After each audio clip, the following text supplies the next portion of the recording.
High বন্ধুরা, আশা করি ভালো আছো। তোমাদের সবার পছন্দের চ্যানেল প্রিয় মাস্টারে তোমাদের সকলকে স্বাগত। আজকে আলোচনা করব Wbpsc ক্লার্কশিপের টাইপিং টেস্ট বিষয়। তার আগে যারা আমার চ্যানেলে নতুন অর্থাৎ চ্যানেলটি সাবস্ক্রাইব করোনি, অনুগ্রহ করে চ্যানেলটি সাবস্ক্রাইব করে আমার সঙ্গে থেকো।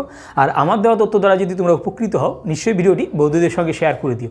দেখো, টাইপিং টেস্ট বিষয়ে আলোচনা করার আগে আমি জাস্ট এর আগে যে ভিডিওটি বানিয়েছিলাম Wbpsc ক্লার্কশিপ বিষয়, সেখানে তোমরা অনেকে জানতে চেয়েছো যে কাট অফ মার্ক কত হবে। দেখো, কাট অফ মার্ক কত হবে সেটি সম্পূর্ণ নির্ভর করেছে তোমরা পরীক্ষা কেমন দিয়েছো এবং প্রশ্নের উপরে। আমি বলেছিলাম তোমরা কমেন্ট করে জানাও যে তোমাদের প্রিলি এবং মেন্স মিলিয়ে কত হচ্ছে, তাহলে আমার সুবিধা হবে তোমাদের জানিয়ে দিতে যে কাট অফ মার্ক কত হচ্ছে। এবার অনেকে প্রশ্ন করেছো যে কেউ 6টা অ্যাটেম্প করেছো, কেউ 5টা অ্যাটেম্প করেছো, তারা কি যারা 5টা অ্যাটেম্প করেছো তারা কি ডাক পাবে? দেখো, যারা 6টা অ্যাটেম্প করেছো তাদের থেকে যারা 5টা অ্যাটেম্প করেছো তাদের কোয়ালিটিটা যদি ভালো হয়, বা যারা 6টা অ্যাটেম্প করেছো তার থেকে যারা 5টা অ্যাটেম্প করে নাম্বার যদি বেশি পায়, তাহলে নিশ্চয়ই তারা ডাক পাবে। আমি তোমাদের একটা সম্ভাব্য কাট অফ মার্ক এর আগের ভিডিওতে বলেছিলাম যে ইউআরদের ক্ষেত্রে একটা সম্ভাব্য কাট অফ মার্ক 110-এর উপরে যারা পাবে, বা একদম কাছাকাছি 110-এর কাছাকাছি যারা থাকবে, তারা কিন্তু টাইপিং শুরু করে দাও।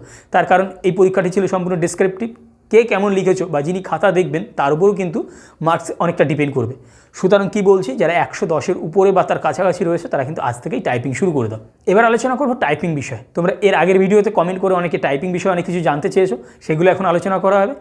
তোমরা অনেকে জানতে চেয়েছো যে টাইপিং ইংলিশে হবে না বাংলায় হবে।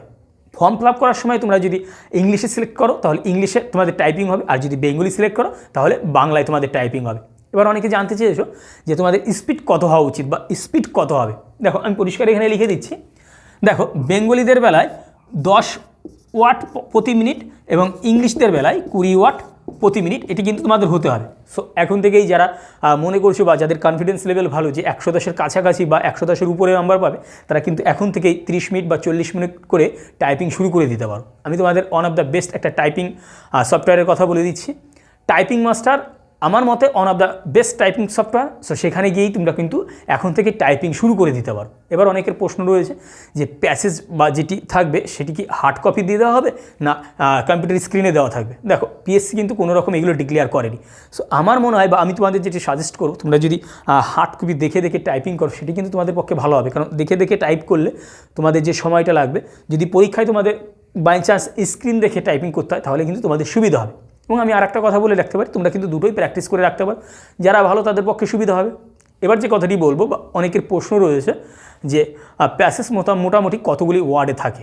আমি তোমাদের বলে দিচ্ছি, প্যাসেজ মোটামুটি 200 ওয়ার্ড বা 220 বা 250 ওয়ার্ডের মধ্যে তোমাদের কিন্তু প্যাসেজ লিখতে আসবে। এবার যে কথাটি বলবো যে ধরো প্যাসেজ লেখা তোমাদের সময়ের মধ্যে শেষ হয়ে গেল, তাহলে কি বসে থাকবে না আবার রিপিট করবে? বা দেখা গেলো অনেকে ভাবতে পারো যে রিপিট করলে তো আমার শেষ হবে না, তো সেক্ষেত্রে কী হবে? কোনো অসুবিধা নেই। আমার মতে যে তোমরা যেটা লিখেছো সেটা আবার পুনরায় কারেকশন করো বা রেকটিফাই করো, ব্যাক স্পেসে গিয়ে সেটা কিন্তু আবার তোমরা কারেকশান করতে পারো। যদিও এখানে একটু অ্যাকুরেসির ব্যাপার থাকবে। আমার যেটা মনে হয় তোমরা প্রথম থেকে অ্যাকুরেসি মেনটেন করে টাইপিং শুরু করবে, বা যারা প্র্যাকটিস এখন থেকে করছো অ্যাকুরেসিটা মেনটেন করো। আমার মনে হয় তোমরা জাস্ট এইগুলি ফলো করলে তোমরা তোমাদের টার্গেটে পৌঁছাবে। ভালো থেকো, দেখা হবে পরের ক্লাসে।